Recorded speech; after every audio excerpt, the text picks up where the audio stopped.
Boa noite a todos, meu nome é Carolina e hoje eu darei continuidade ao tema da semana passada, abordando a parte 2 de delineamentos, com foco nos estudos originais populacionais.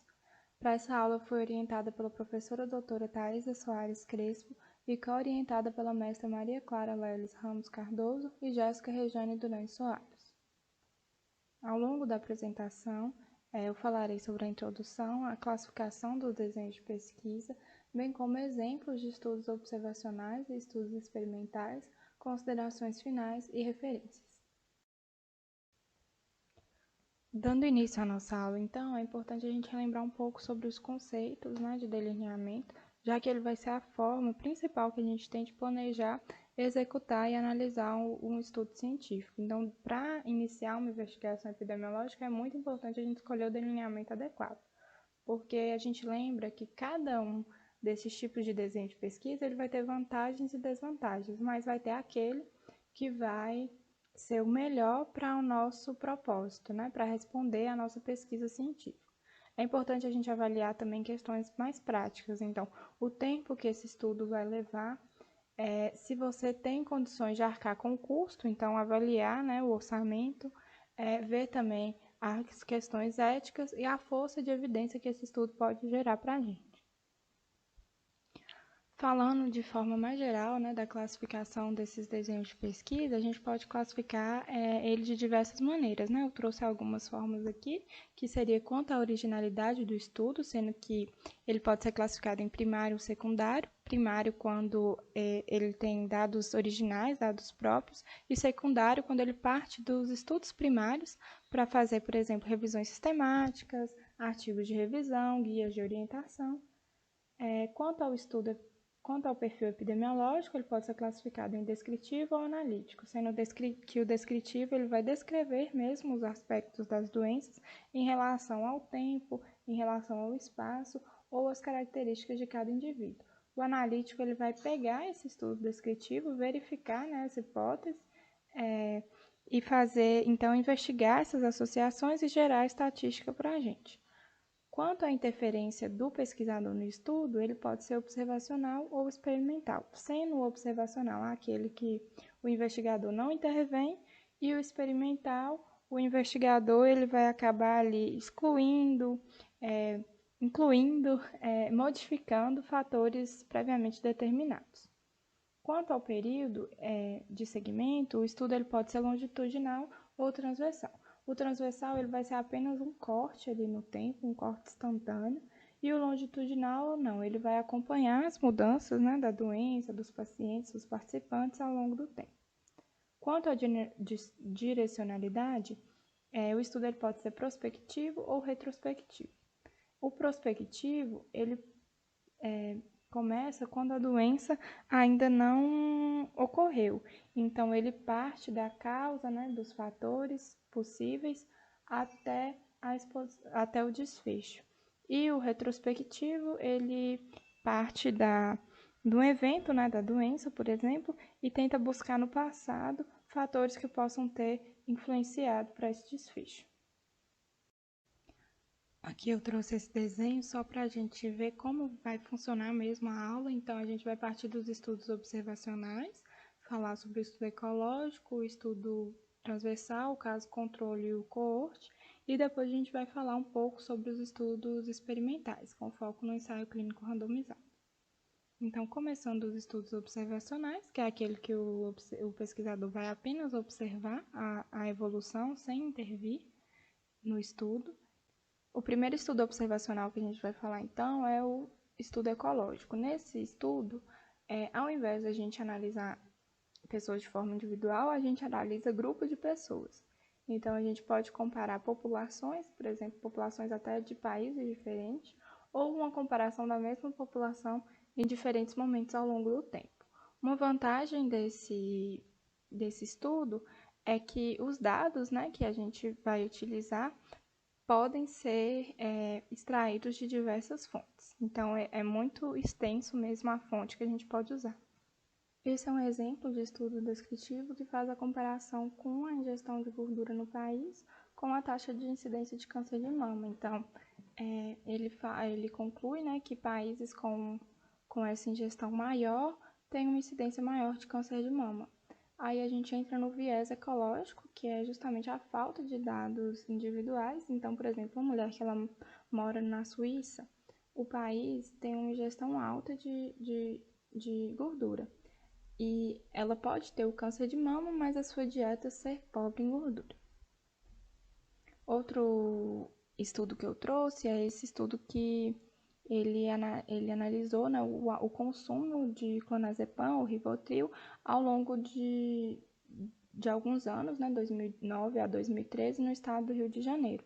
Então, ele é um estudo de abordagem ecológica e descritiva, e ele concluiu que tinha diferença de consumo entre localizações geográficas no Rio de Janeiro e que houve um aumento considerável, né, desse consumo ao longo desses anos.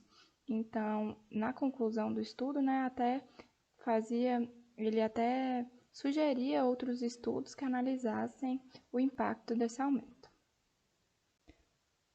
Passando para os estudos transversais, que eles são fotografias de um determinado momento, porque eles pegam tanto o desfecho quanto a exposição ao mesmo tempo. Então, eles também são chamados de estudos seccionais ou estudos de prevalência. Ele tem vantagens como o baixo custo, porque não tem esse acompanhamento longitudinal, e para surtos epidemiológicos, ele é o primeiro tipo de estudo, né, o primeiro passo que a gente realiza para investigar as causas do surto. Entre as desvantagens, né, a gente pode falar justamente dessa limitação temporal do estudo transversal. Então, a presença ou a ausência da exposição não necessariamente indica um fator de risco, porque essa exposição ela pode estar presente, mas a gente não tem como saber se ela veio antes da doença ou se ela é consequência da doença. Então, por exemplo, o aumento do colesterol relacionado à doença coronariana. Se você pegar um corte num determinado momento, você não sabe se os pacientes com doença coronariana têm um aumento do colesterol ou se os pacientes com colesterol aumentado têm um risco maior de desenvolver a doença coronariana. Esse estudo transversal, ele mostra a realização dos testes de triagem neonatal no Brasil. Ele é um estudo transversal analítico que utilizou os dados de 2013 e aí ele calculou, né, a prevalência dos testes de pezinho, teste de orelhinha e teste do coraçãozinho e concluiu que a realização dos testes é maior em crianças com as mães que têm uma renda domiciliar maior, que residem na região sul-sudeste ou que tinham planos de saúde. No estudo de caso controle, então, diferente do estudo transversal, a gente vai ter um acompanhamento longitudinal, que a gente vai estudar, né, o quanto que uma exposição ela pode estar relacionada com o aumento de risco de uma doença.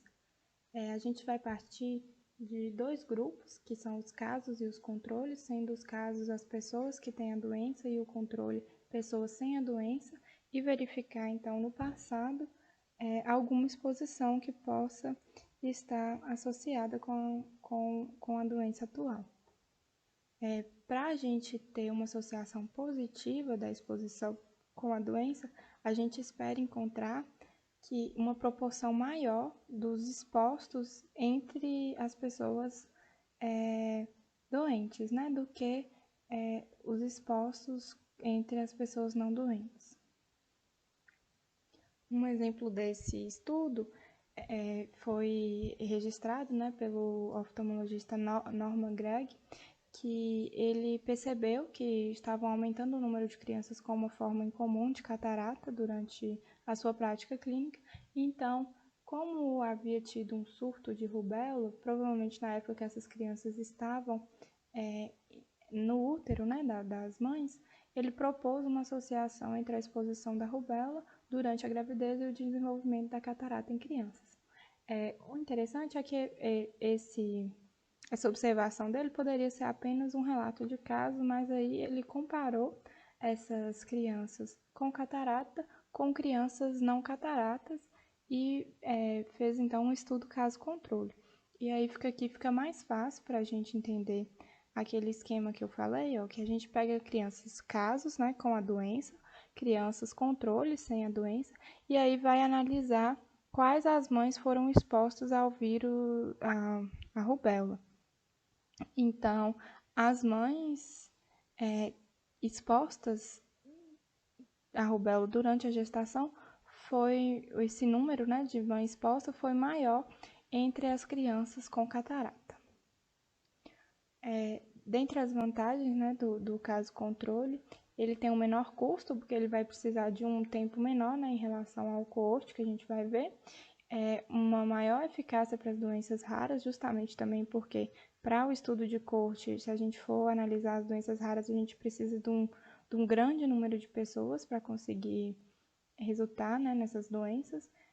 O menor tempo de desenvolvimento dos estudos, como eu falei, e a ausência de risco para os participantes, já que eles já foram expostos no passado a esse risco. As desvantagens, na verdade, os desafios, né, do caso controle, está relacionado aos viés de seleção e ao viés de memória.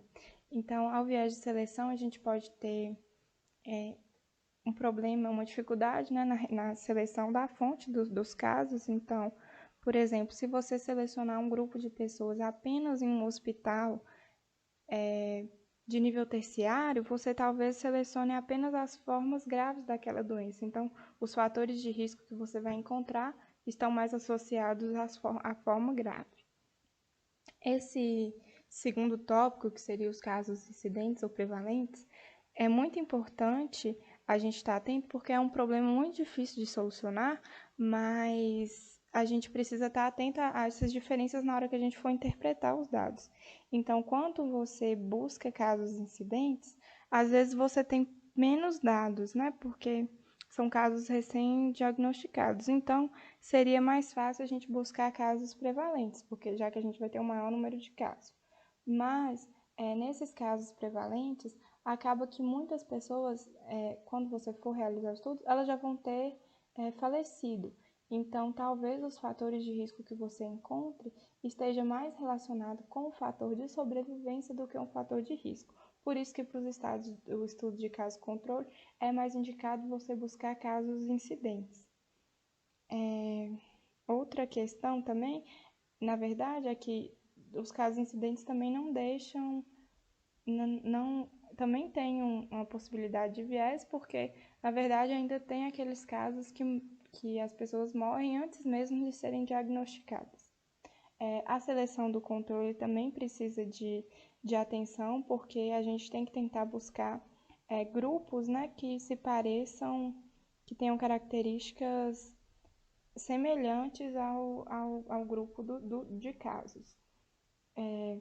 O problema da memória tem o problema próprio da limitação mesmo da memória, então muitas vezes a gente não consegue se recordar da informação, e tem o viés da memória. Então, o Gordes ele traz como exemplo, né, o exemplo de mães que tiveram bebês com malformação congênita. Então, quando você vai entrevistar essas mães, elas têm ali também chamado de viés de ruminação, né? Elas ficam tentando buscar uma causa para aquilo ali acontecer, então elas lembram de tudo que aconteceu durante a gestação. Já uma mãe que o bebê não tem essa malformação, às vezes quando você pergunta a ela, ela não vai se lembrar de ter tido uma infecção respiratória, de ter tido algum quadro leve, que as mães que têm os bebês com malformação com certeza vão se lembrar. No estudo que eu trouxe, esse aqui é o fator de risco para deficiência física decorrente da hanseníase. Ele partiu de pessoas com a doença, né, no caso, pessoas com a deficiência física por hanseníase, que aí foi incapacidade física grau 1 e grau 2, e pessoas sem deficiência física e com hanseníase, e buscou no passado fatores de risco que poderiam estar associados com essa deficiência física. Então, o resultado desse estudo foi que,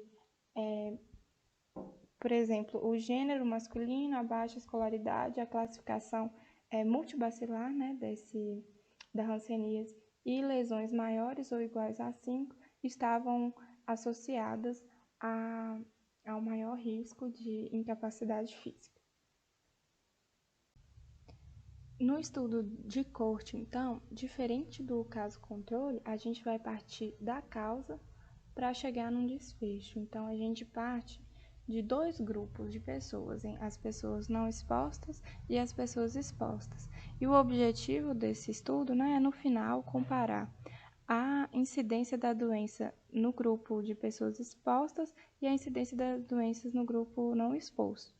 Então, da mesma maneira lá no estudo de caso controle, né, se a gente quer achar uma associação positiva entre essa exposição e a doença, a gente pressupõe, né, que a incidência no grupo exposto vai ser maior do que a incidência na doença do grupo que não foi exposto. O estudo de corte mais famoso que a gente tem é o estudo de Framingham de doença cardiovascular, que ele iniciou, né, em 1948 com um período proposto de 20 anos, acompanhando pessoas entre 30 e 62 sem doença cardiovascular, mas que tinham exposições, né, fumo, obesidade, hipertensão, altos níveis de colesterol, poucos níveis de atividade física, e aí ele concluiu, né, aqueles fatores que hoje para a gente parece comum. Então, concluiu que a incidência de doença cardiovascular aumenta com a idade, aumenta com níveis altos de colesterol, baixos níveis de atividade física, o peso, né, elevado, fumo também são fatores de risco para o desenvolvimento dessa doença. Então, muita gente pode pensar, mas por que ele demorou tantos anos, né? Parece tão óbvio essas associações, mas grande parte dos entendimentos da epidemiologia da doença cardiovascular que a gente tem hoje são em consequência desse estudo. Das vantagens do estudo de coach, a gente pode citar o menor viés de memória de seleção. Das desvantagens estão muito ligadas ao tempo do estudo, então que vai gerar um maior custo e perdas do acompanhamento, né, que pode causar alterações na hora que a gente for calcular a incidência da doença no final. O viés de informação, que às vezes as pessoas que vão avaliar a doença ou os epidemiologistas, os estatísticos, eles tiveram uma hipótese sobre aquela exposição estar associada ao desfecho, pode acabar havendo essa interferência. E a outra desvantagem é para a análise de doenças raras, né? Que aí a gente precisaria de um grande grupo de pessoas para acabarem desenvolvendo essas doenças com o tempo. Um estudo de coach que eu trouxe foi essa relação com a violência por parceiro íntimo e a incidência de transtorno mental. Foi um estudo de coach prospectivo que partiu de 390 mulheres, então ele partiu de mulheres sem a doença, mas que tinham a exposição a essa violência. Então elas eram expostas à violência psicológica, sexual e física, e concluiu-se que a taxa de incidência de transtorno mental foi maior nessas mulheres que tinham a violência pelo seu parceiro. Então, na violência psicológica, essa incidência já era elevada, mas quando essa violência psicológica estava associada com a violência física e sexual, a incidência era ainda maior. Passando agora para os estudos experimentais, o objetivo desses estudos é tentar mudar o rumo, né, de uma doença. Então, ele vai acabar ali testando exposições, comportamentos ou tratamentos que possam melhorar o desfecho mesmo da doença. Nos estudos experimentais, é muito importante a gente levar em considerações as questões éticas, porque a gente nunca deve negar um tratamento apropriado em função da participação em um experimento. E que todos esses participantes eles têm que assinar, né, o termo de consentimento informado. Sobre os tipos de delineamentos experimentais, a gente tem o ensaio clínico randomizado, que é aquele que é realizado com pacientes, os ensaios de campo, que vão ser realizados com pessoas saudáveis, e os ensaios comunitários, que vão ser realizados com membros de uma comunidade. Hoje, para finalizar nossa aula, a gente vai falar dos ensaios clínicos randomizados. Então, o ensaio clínico randomizado, ele é o padrão dos delineamentos de estudo, padrão ouro, né? Porque ele vai gerar uma força de evidência muito grande. Ele é utilizado com o objetivo de avaliar novas terapêuticas ou de avaliar programas de prevenção, de rastreio. O delineamento do ensaio clínico ele vai ser feito com a distribuição aleatória ou randomizada, né, da população em dois grupos, um grupo que vai receber o tratamento e um grupo que vai receber a placebo. Sobre aquela questão ética que eu tinha falado, né, por exemplo, num paciente, num estudo sobre a AIDS, que a gente vai tentar testar uma terapia nova, a gente nunca pode negar que esse paciente receba o tratamento apropriado. Então, a gente não vai fazer uso de um placebo, sendo que já existe o tratamento. Então, a gente usa o tratamento atual em comparação com o tratamento novo. Esse aqui é um ensaio que foi descrito muito antigamente, né, em 1747, que esse cirurgião ele pegou 12 pacientes com escorbuto e aí dividiu esses pacientes em grupos de 2 e aí ele percebeu que o grupo que ficou comendo, né, laranja e limão tinha melhorado em 6 dias e os outros continuaram doentes. Então, 2 pontos que eu selecionei aqui como importantes no ensaio clínico randomizado, né, 2 conceitos, seria justamente a randomização, que seria essa distribuição aleatória entre os grupos, então ela vai evitar o viés, por vezes esse viés ele é até inconsciente por parte dos investigadores, que aí acontece um erro, né, na alocação desses pacientes entre o grupo que vai receber o tratamento e o grupo que vai receber o placebo. Outra vantagem da randomização também é que muitas vezes ela aumenta a comparabilidade dos grupos. Não é o objetivo principal da randomização, não garante essa comparabilidade, mas aumenta. O ensaio duplo cego, então, vai ser quando nem os pesquisadores e nem os participantes sabem quem recebeu o placebo. Então, por que que esse é uma vantagem? Porque quando os sujeitos eles não sabem para qual grupo eles foram designados, tem a menor influência de fatores psicológicos, né, envolvidos na pesquisa. E também na aferição vai diminuir o viés, porque os pesquisadores não vão saber também qual grupo que recebeu o medicamento. E para fechar, eu trouxe esse estudo que me chamou muita atenção quando eu estava fazendo a pesquisa, né, para trazer um exemplo para a gente. E foram 2 que me chamaram mais atenção, aí eu resolvi escolher esse, porque ele traz que a sede é um sintoma muito presente no pré-operatório, porque o paciente ele está com vários desconfortos, né, e ele tem que ter esse preparo para anestesia e para cirurgia, e a sede às vezes é uma necessidade humana que acaba sendo negligenciada. Então, eles, por meio do ensaio clínico, eles quiseram gerar uma evidência científica forte, né, para tentar driblar aí essa sede de maneira inovadora e segura.